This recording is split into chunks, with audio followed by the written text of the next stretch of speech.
नमस्ते, Memon fast news में आप सभी का फिर से एक बार स्वागत है। विजेचा झटका लागून 9 वर्षीय मुलाचा मृत्यू। एका 9 वर्षीय मुलाचे विजेच्या झटक्याने मृत्यू झाल्याची घटना वसई येथील बेनापट्टी परिसरात घडली। 9 वर्षीय बिलाल सिराज शेख हा रस्त्यावर सायकल चालवत असताना रस्त्यावरील उघड्या डीपी बॉक्सला धडकला आणि विजेचा झटका लागून त्याचा जागीच दुर्दैवी मृत्यू झाला। या अगोदर ही उघड्या डीपीमुळे अशा प्रकारच्या घटना घडल्या असून सुद्धा महावितरण कर्मचारी झोपेतून जागे होत नाहीत। रस्त्यावर अनेक ठिकाणी डीपी बॉक्स उघडे असल्याचे निदर्शनास येतात। नागरिकांनी अनेक वेळा याबद्दल तक्रार करून सुद्धा त्याचे निवारण करण्यात येत नाही। महावितरणच्या या निष्काळजीपणामुळे एका पालकाला आपला मुलगा गमवावा लागला आहे। परिसरात एकच हळहळ उडाली आहे। अशा प्रकारच्या घटनेला जिम्मेदार कोण असा प्रश्न नागरिकांच्या मनात उपस्थित होत आहे। धन्यवाद। चैनल को लाइक शेयर सब्सक्राइब जरूर करें। मीटर घेऊन गेला तरी 366 लोक येऊन गरीब माणसा रिक्वेस्ट करतात तरी काय होतं का 366 व्हायला नंतरच काम होतो ना।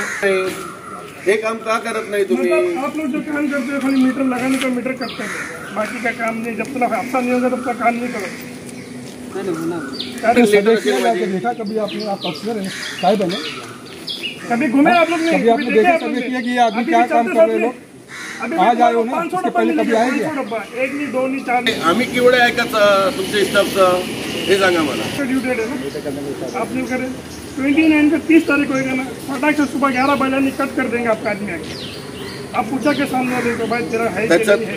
त्याच्यात एक 20,000 रुपये बिल आलाय। तुम्ही सगळं पहिले इन्स्टॉलमेंट होता काहीतरी करून आपण भरून देत होता। साहेब जरा 10,000 भरून द्या, 8,000 भरून द्या। पता नहीं कौन सा प्रेशर नहीं किया कि भाई बिल भर रहा है कि नहीं भर रहा है, आधा भर रहा है, पौना भर रहा है। यहाँ पे सेम डे पे मीटर कट करेगा, सेम डे पे। क्यों ऐसा भाई? On the spot payment. Beach में पैसा नहीं आता है। आप कभी इसके पहले तो वो एक कौन सा शायद के वकार नाम का आदमी बराबर बेचारा फोन करके बताता सब भर। आप लोग तो वो भी नहीं करते हो। घर पे आके मालूम पड़ा कि हाँ तारीख लेके जाके 366 करो, फिर साथ में चलवेगा।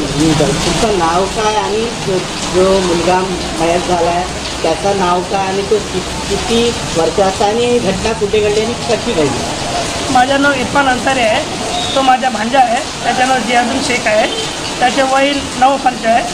ते भास्करवाडी जे डिसोजा हॉस्पिटल आहे ना त्याच्या पुढे गणपतीचे तलाव आहे, त्याच्या मागे गटरच्या समोरच एक डीपी आहे, ते ओपन झाली होती। ते सायकल चालवून येतो होता आणि त्याच्यावर पडलं आणि ऑन द स्पॉट मिळाला। त्याच्यावेळी कुणाची लापरवाही तुम्हाला वाटते? MBCBची आता तुमची मागणी काय? आम्हाला इन्साफ पाहिजे। कधीची घटना आहे? आताची 2 तास अगोदरची। तुम्ही मराठी येते की? हां मराठी। दादा तुमचं नाव काय आणि तुम्ही मुलाला उचलून आणलाय, काय घटना घडली तुम्ही बघितलं आहे काय? माझं नाव ऋषभ पवार आहे। हा मुलगा माझा शेजारी आहे, वरच्या माळ्यावरती राहतो। मी त्याचा शेजारी आहे। तो सायकल मी यायच्या पहिले तो तिकडे पडलेला होता, काढत होते। सगळी लोक त्याला काढत होते, त्याला करंट लागलेला होता। यायच्या पहिले त्याला काढत होते, तसा काढला आहे तसा आम्ही त्याला घेऊन आलो आहे आणि दुसऱ्या हॉस्पिटलमध्ये पहिले घेऊन गेलो। तिकडे त्याला जमलं नाही, तेवढे सरकारी दवाखान्यात घेऊन जावा आणि इकडे आल्यावरती झालं मृत्यू झालेला आहे। काय कोणाची लापरवाही वाटते तुम्हाला? त्याच्यामध्ये संपूर्ण वीज केंद्राची मला लापरवाही वाटते। संपूर्ण ते उघडं सोडलेलं होतं। नंतर जाऊन आम्ही फोटो काढला तिथे, त्यांच्या पोराच्या नातेवाईकांनी फोटो काढलेले आहेत, ते व्हिडिओ काढलेली आहेत। त्यांची सायकल पोराची अजून पण पडलेली आहे, तिकडे लाकडं पण आहेत की आम्ही काढताना कसं काढलेलं आहे त्याला महत्त्वाचं म्हणून। मराठी येते ना?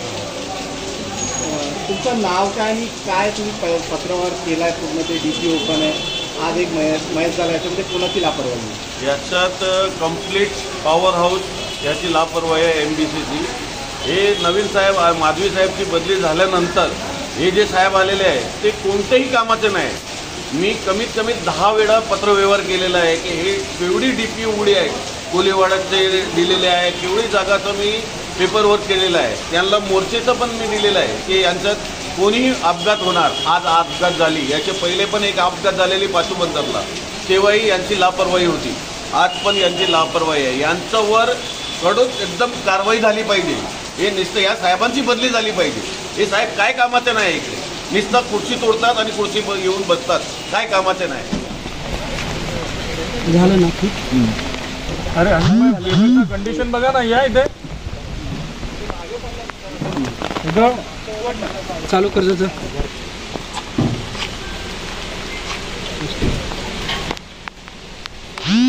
कोणसा वायर वाढतो? ये ना, हे पण चालूच आहे ना. नाही, ती सोडवून ठेवली आता. आता बिल नहीं भरेंगे तो काट डालेंगे. लोग आधा बिल नहीं भर सकते, लोग ये नहीं कर सकते, कोई फैसिलिटी नहीं. लाईट काय केले, कुठे गेले? चालू करेल. आपले जे महानगर सर